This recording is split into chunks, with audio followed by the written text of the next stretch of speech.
God has given us life to live, and that life is best lived by grace. Hello everyone! Kayo po ay nanonood ng Life and Grace at ito po si Baljamin Tatlong Hari na palagian niyo pong nakakasama. Ako po ang inyong host sa programang ito at tayo po ay nagagalak na sabihin sa inyo na we are on lesson number 10 ng ating pong book study na ating pinag-aaralan, How to Become a Water Walker. At sa lesson number 10 po na ito, pag-uusapan po natin na faith pleases God, na ang pananampalataya natin ang nagbibigay kaluguran sa Panginoon o ang Diyos ay nalulugod sa pananampalataya. Pag-uusapan po natin sa episode na ito, kagaya po noong palagian nating sinasabi that if we want to see the miraculous power of God na mag-manifest po sa ating mga buhay, we need to get out of the boat at magtiwala sa Diyos. Alam niyo po, medyo mahirap ngang magtiwala sa Diyos. Sabi nga nila, maaari tayong mag-fail. But even if we fail, at least we have learned something. And surely, Jesus will pick us up. Iaangat po tayo ng Panginoon. Pag-usapan po natin ito, inangat ng Panginoon si Pedro.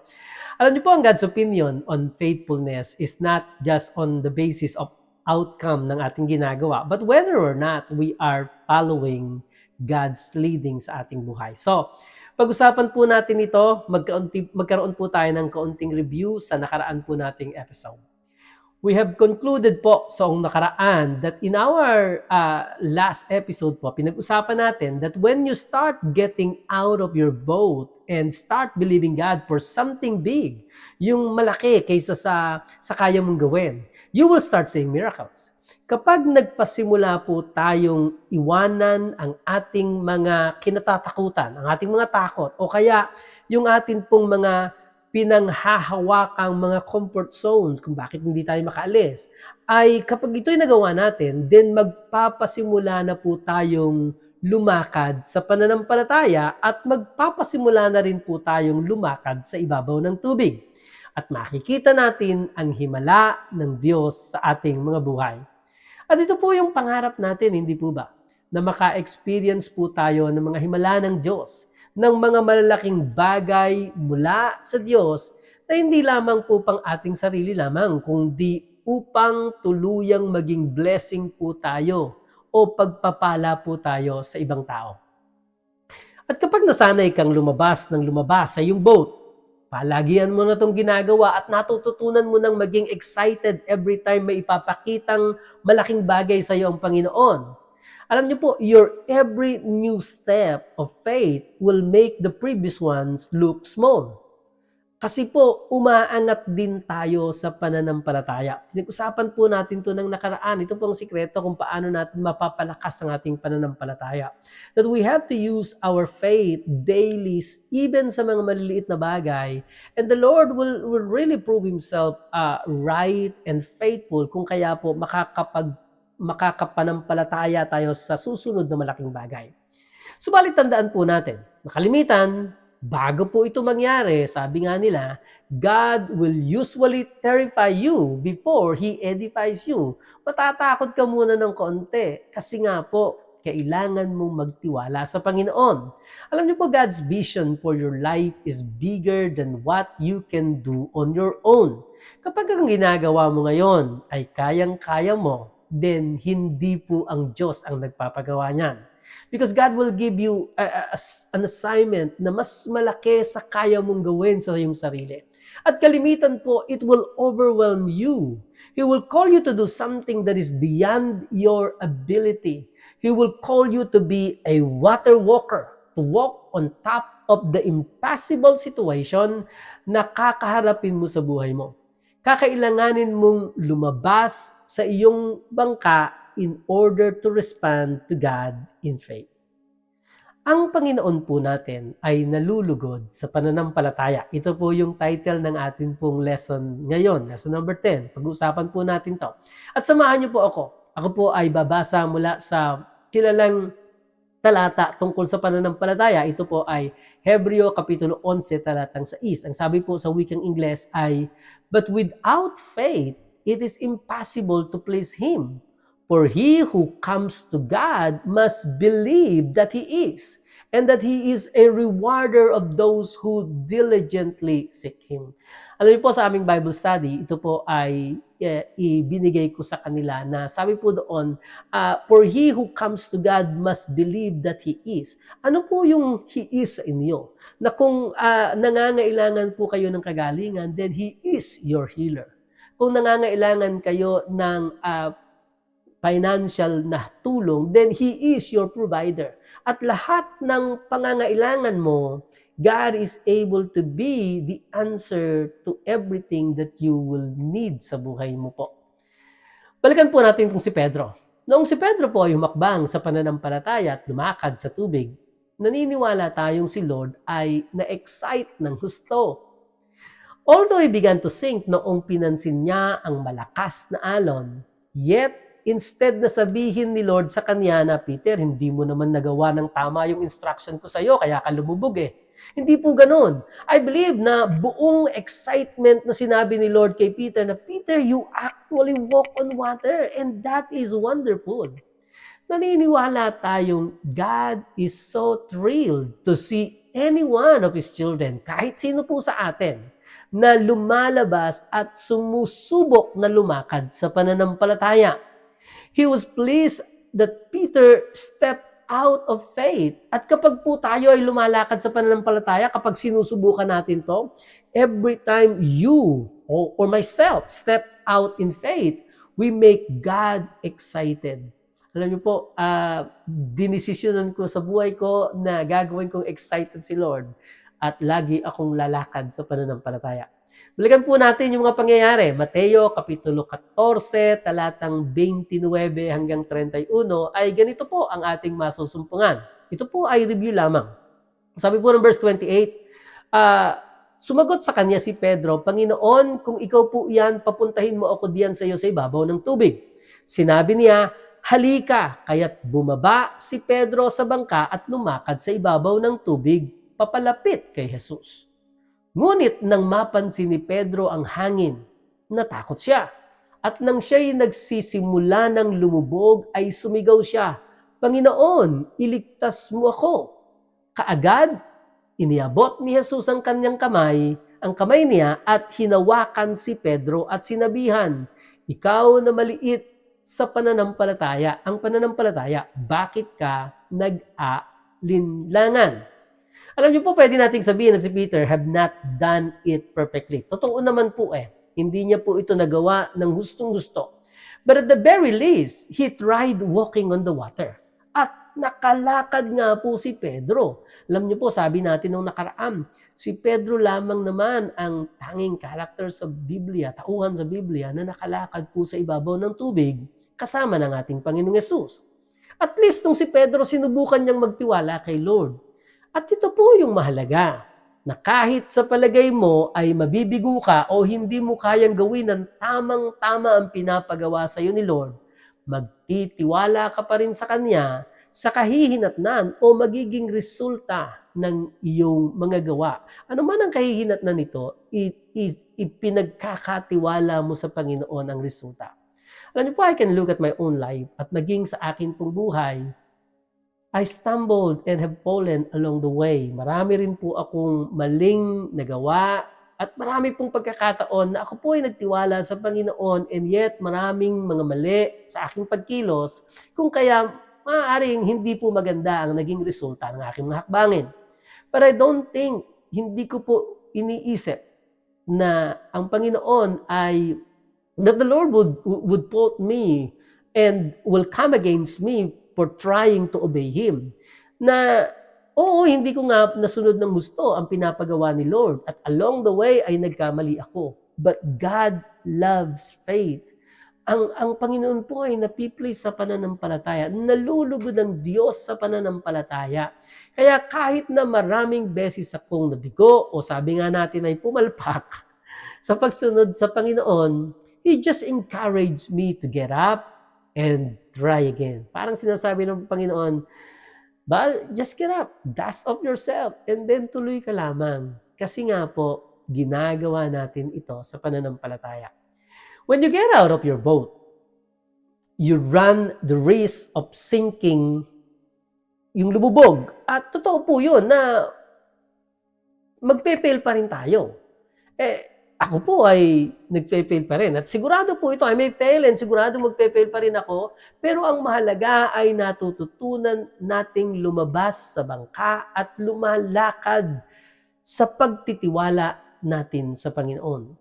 Si Pedro po, nung humakbang sa pananampalataya, ay hindi niya ito ginawa ng perfect. Kasi nga, tumingin siya sa alon at sa hangin at nagpasimula po siyang lumubog, kagaya po ng sinabi ng binasa natin. Pero hindi po siya tuluyang lumubog. Nagpasimula po siyang lumubog, yun po ang sabi ng Biblia. Pero hindi po siya tuluyang lumubog kasi po inabot ni Jesus ang kanyang kamay at iniligtas siya ng ating Panginoon. Hindi po siya tinulak ng Panginoon papalubog na sinasabing, "You sorry thing, I'll teach you for not believing hard enough." Hindi po ganon. Instead, the Lord reached out and lifted him up. Iniligtas po siya ng Panginoon. Alam niyo po, if you fail while you are obeying God, Jesus will be there. Even though people may be hard on you at sasabihin nilang, dapat kasi ganito ang ginawa mo Pwedeng ganun ang sabihin ng mga kasama natin, but Jesus will always encourage you to keep on trying. He will say to you, "Anak, I'm so proud of you. Go for it. Get up and try again." Ganun po ang Panginoon sa atin. Alam niyo po yung experience natin noong bata pa po tayo, habang po tayo ay nag-aaral magpatakbo ng isang bicycle. O kaya nung panahon na tinuturuan natin, kung tayo pa naman yung mga magulang na, mga panahon na tinuturuan natin yung ating anak na sumakay sa bike. When they try and fail, we don't tell them na napakabobo mo naman, anak. Hindi po natin sinasabi yon. Napakasimple lang niyang pagbabike, hindi mo pa magawa. No, we tell them, "Uy, nakatatlong di pa ka, anak. O anak, nakasampung padya ka. You did it good, anak. Try it again. Kaya mo yan." Yung po yung lagi nating sinasabi. Alam niyo po, I cherish a video na pinadala po sa akin ng aking anak na yung aking pong apo nung tinuturuan nilang mag-bike. At nakita ko po yung excitement sa mukha, hindi lang po ng anak, pati po ng tatay. And I can multiply that 1,000s of times. At kaya kong sabihin na every time tayo po ay humahakbang sa pananampalataya, hindi man perfect ang ginagawa natin, our Father in Heaven is so excited for us doing it in faith. If you are making a changes or taking a risk sa buhay mo out of your own presumption because you are not waiting on God, hindi mo sinusunod ang way ng Panginoon and off ka sa timing ng Panginoon, then that is a different situation. But if you are doing it and acting out of a pure heart, and you can truthfully say sa Panginoon, "Father, I'm doing this because I believe with all my heart that this is you leading me to take a step of faith and move in this direction." Then you go for it. I'm telling you, even if you think you will fail, you won't. Because sa mata ng Diyos, you will be a success. I want you to understand ano po talaga ba ang definition ng success. Hindi po yung definition ng mundo. Hindi po nakasalalay sa iyong tagumpay o sa iyong pagbagsak ang pag-unlad o pag-usod ng kaharian ng Diyos. The kingdom of God is not going to totally rise and fall based on your success or failure in life. If you fail at believing God, you'll still be a success kasi nga you tried it sa pananampalataya. But if you are doing it out of a pure heart, then you go for it. Kasi po ang mahalaga dito, pananampalataya. Faith is what pleases God. Kung somehow kakayanin mong magtagumpay nang hindi ka nagtitiwala kay Lord, ang tanong ko, matatawag mo pa rin ba itong tagumpay? Pwedeng sa iba, sa mata po ng iba, we are considered a great success. But God will look at us and say, "You failed to do what I told you to do." You may have money. Meron kang prestige, meron kang honor, recognition, marami kang possession, at meron ka ng established na influence. But if you haven't really trusted God and stepped out to do what He wanted you to do, I'm telling you, failure ka pa rin sa mata ng Panginoon. Sa kabilang banda, there will be people na hindi naman talaga ganun ang kanilang halaga, ang kanilang status sa mata ng mundo. They didn't have much. Yet, they trusted God. They believed Him and did what He told them to do.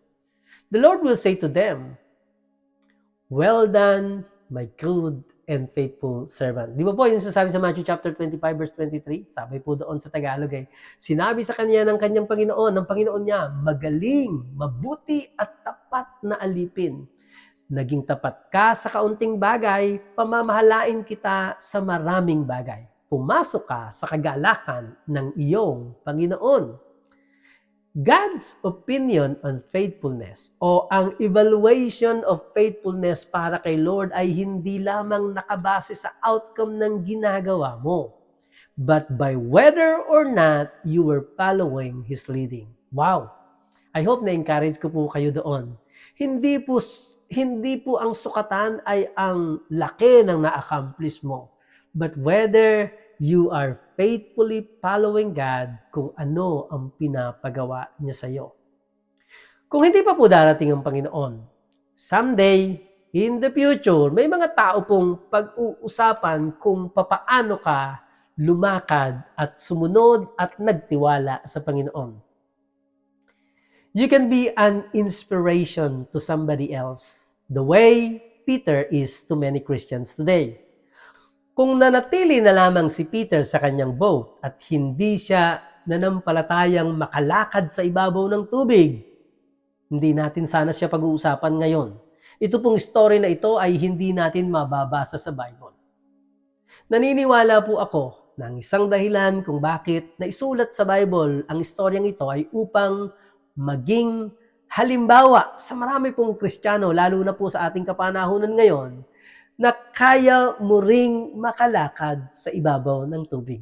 We praise God sa example na ipinakita po ni Peter.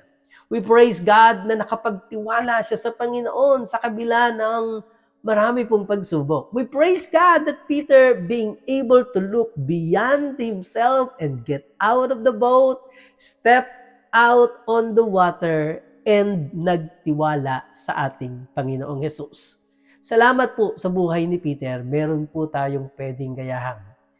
Kaya sinasabi ko po sa inyo ngayon, kaya mo ring magtiwala sa Panginoon at kaya mo ring magpasimulang lumakad sa ibabaw ng tubig. Ito po si Baljamin Tatlong Hari, umaasa po akong nakapagbigay ako ng encouragement sa inyo. You just go on. Kung kayo po ay nagkamali, you just dust off yourself, stand up, and go on. Magpatuloy po tayo sa Panginoon. It is not the outcome, but the faithfulness of doing what God is telling us to do. God bless you po. Ito po si Baljamin Tatlong Hari, nagpapaalam sa inyo at nagsasabing, life is best lived by grace. Shalom!